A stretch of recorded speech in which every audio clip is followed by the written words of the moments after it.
It's the ultimate Uno reverse. The Afghan Taliban is advising Pakistan's government.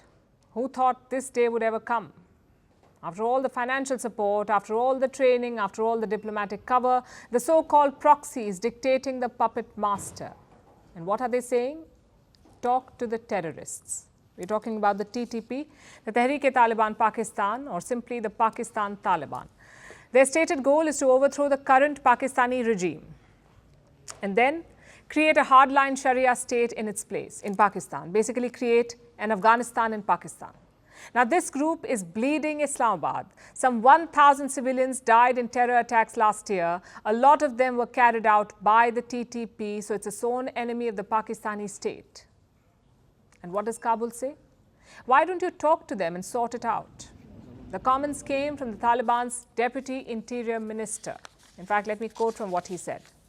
We asked the government of Pakistan and advised the brothers who are fighting with them to come together and talk.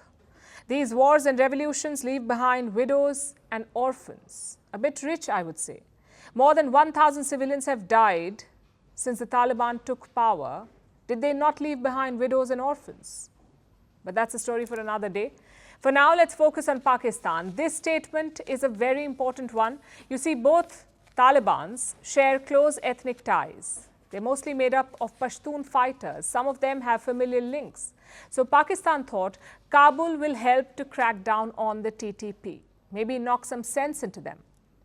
But the Afghan Taliban is doing the opposite. They say, it's not our fight. So talk to each other and sort it out. It's the first public statement of the Taliban's position. Until now, there was confusion around it. But now it's pretty clear the Afghan Taliban will not help contain the TTP. Which brings us to Islamabad. Will they take the Taliban's advice? The Foreign Ministry says no. They will not talk to the Pakistani Taliban. It's actually a strategy that they've tried before. In 2021, former Prime Minister Imran Khan initiated talks. At first, there was no success, but the next year, a ceasefire deal was signed. It lasted for a couple of months. Then in November 2022, the TTP called it off. They began launching attacks again, and since then, it's been relentless. There has been a 93% rise in attacks since the deal was called off. Many experts say it was in fact a trap. The TTP used the ceasefire deal to regroup and plan, and once they regained their power, they resumed attacks. So simply put, they played Pakistan. Does any of this sound familiar to you?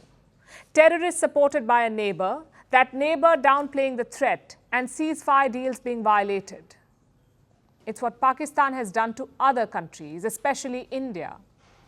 Now they're getting a taste of their own medicine, but what can Pakistan do to solve this problem? They've already ruled out talks. So is the army going to launch a full-scale operation, a crackdown to flush out the TTP? Not without foreign support. We've seen Pakistan trying to rally global opinion. First, they complained about the TTP at the United Nations Security Council. Then they talked to the Americans, and now they're reaching out to Saudi Arabia. Prime Minister Shehbaz Sharif is visiting the kingdom this weekend. It will be his first foreign trip after taking office. But will any of it actually work? At this point, Islamabad may not have an option. If they sign a peace deal with the TTP, they will have to make concessions. We're talking about embarrassing concessions, like releasing TTP terrorists from jail and granting more autonomy in border areas. These are places where the TTP fighters are based. So Pakistan has a tough choice to make. Do they risk a bloody and grinding military operation, or do they hope for a diplomatic settlement? Whatever they choose, let's hope Islamabad learns the most important lesson. Terror is terror. There is no such thing as good terrorists.